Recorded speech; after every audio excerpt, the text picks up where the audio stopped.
Another day, another scam. Remember, we have promised a corruption-free India, and we're talking about scams every day. This time, we're talking about Delhi, where it's possible that the country's largest ever healthcare procurement scam is breaking. Now, investigators have actually arrested the Director General of Health Services of Delhi, one Dr. Vatsala Agarwal. And we'll come back to her in a minute. But the investigation basically says that she and her team manipulated entire tender processes over several months in order to ensure that they were only buying from certain people who were selling things to the government of Delhi at multiples in a scam that could run into 600 to 700 crore rupees. The ED is also now following the money trail, and that will be interesting. But the question that I'm asking today is, if this is just one department of the Delhi government, is it likely that other departments are just as rotten, and who's going to look into those other departments as well? So in this video, we're going to look into this scam, figure out what exactly they were doing and how they manipulated the system, and why it is unlikely to believe that the scam actually stopped at Dr. Vatsala and the people higher up from Dr. Vatsala Agarwal didn't know what was going on. All of that in this video. But before we get to it, a reminder to like, share, subscribe, and sign up to our membership. If you sign up as a member, you will get access to a news bulletin that we put out every day, which is about 10 minutes in duration. It has no stressing out visuals. It has no upsetting videos. It has no drama whatsoever. In 10 minutes, we tell you everything that is happening in the world that's important to you without any of the triggering, any of the trauma. That's the service that we are offering you as our members. Let's take a look at today's scam. There's an FIR that's been registered by Delhi's anti-corruption branch, and most of our information is from that FIR. Officials say the Director General of Health Services manipulated government tenders, procurement contracts, streams of paperwork to favor select suppliers. The complaint was originally filed by Delhi's Vigilance Department, and investigators say government departments bought essential medical supplies at prices that were wildly above prevailing market rates. The result was that investigators say that 600 to 700 crore rupees of the government's money has been bled out. So this is what they've done apparently. The investigators have discovered portable X-ray machines, which should be about 10 lakh rupees. They paid 33 lakh rupees. So where they should have spent 45 crore rupees, they spent 148 crore rupees. Those blue color bed sheets that they use in hospitals, instead of buying them for 150 rupees, they paid 450 rupees. So they've spent 75 crore rupees on those bed sheets. There's an equipment called C-arms. It comes into the radiology department. Apparently, it's 25 lakh rupees. They spent 1.1 crore rupees on each. The most shocking, and this is something we'll all understand, the ORS packet, that orange one, the market price is about 2 rupees. They spent 15 rupees on it. It's 500% higher than market price. And remember, it's important because they buy in bulk, and you're talking about buying ORS for all of the government hospitals in Delhi. So imagine the kind of money we're talking about. Surgical supplies that should have costed 25 crore rupees costed 100 crore rupees. Now, how was this done, right? Because automatically my first question when I read this was, but there are multiple layers of checking that happens in government procurement. So how did you do it? So this is what the vigilant complaint has actually said. And it's complicated, but basically they started off by writing tender specifications in such a way that it suits the manufacturers that they want to give the tender to. Then eligibility criteria was made so restrictive that most genuine competitors cannot qualify. Then shell companies were created, and they submitted bids in order to make this appear that it was actually a competitive process. And technical evaluations were allegedly prepared outside of that official process. So purchase approvals already happened manual instead of through the government's electronic system. The FIR also says that in case there was any public scrutiny, so if somebody put an RTI or somebody went to the website and actually said, tried to check, it would just show active, the tender, on the government website. So you could never find out who got that tender. Investigators are also examining claims that legitimate suppliers sometimes waited for years to be paid by the Delhi Health Department, whereas favored suppliers were paid within days, if true. Now, this represents manipulation of every stage of procurement, which means that every process that was put into place to make sure corruption doesn't happen has been manipulated completely. And that is why I'm asking why we should believe this is happening only in one department of the Delhi government. Who has been arrested? The actual Director General of the Delhi Health Service, Dr. Vatsala Agarwal, has been arrested.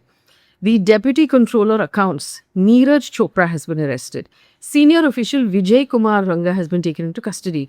And investigators are examining the role of an alleged broker who is accused of creating shell companies, coordinating suppliers, and manipulating tender processes. Now, the ED has also entered the picture as it does. Initially, it was a corruption investigation. Now, the Enforcement Directorate is looking at the PMLA, Prevention of Money Laundering Act, which means they are no longer talking about procurement rules being violated. They are also trying to figure out where the money went and into whose pocket. So, the ED's job is to follow the trail of ill-begotten wealth to see who got paid finally.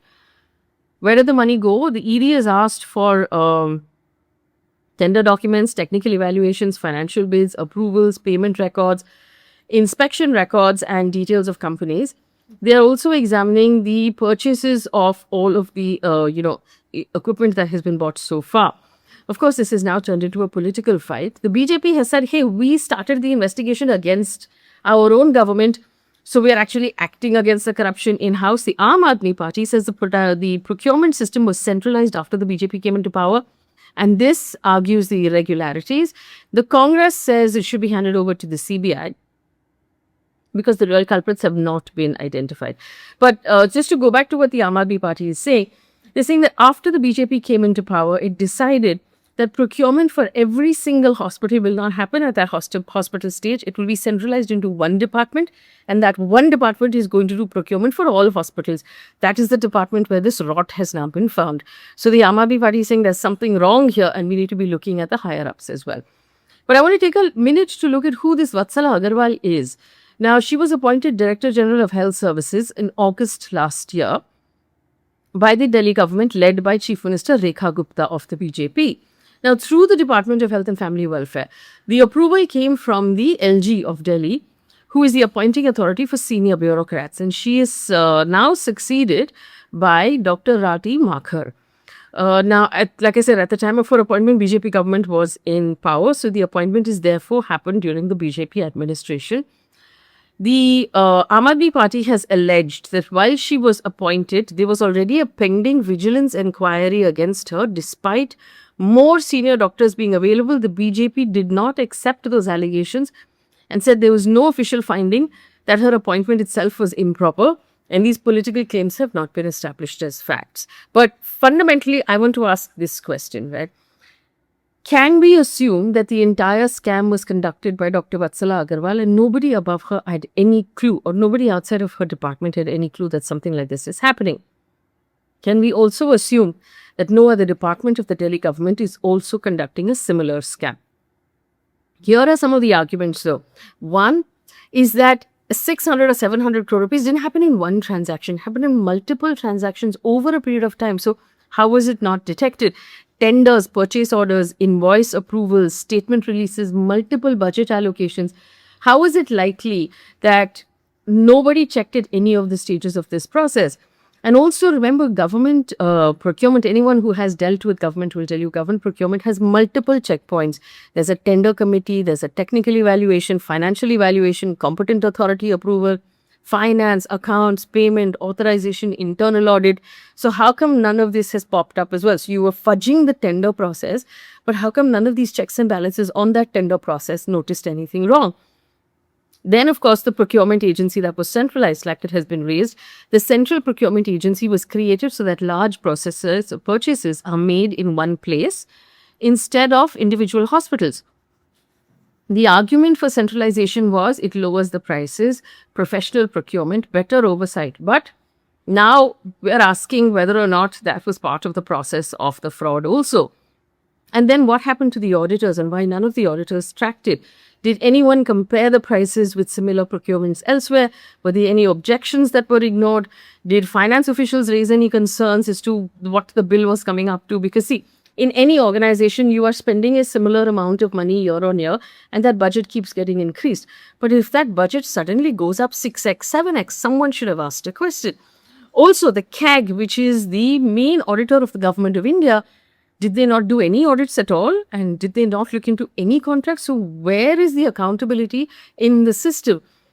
So how is it that a 600, 700 procurement program just completely happened without any sort of check at any level at the approval stage? And that is where the question arises of how many people were actually involved here. Was there anyone above Vatsal Agarwal who was involved? Was there anyone in the auditors, in the committees who were also in the know, who looked the other way? And is there any reason why all departments of the Delhi government shouldn't be looked at by investigators at this point? I'm going to roll back to the same thing I started with. We were promised a corruption-free India. Leave me a comment in the comment section if you believe we are truly a corruption-free India, or if you think a new scam is going to tumble out of the woodwork on a daily basis.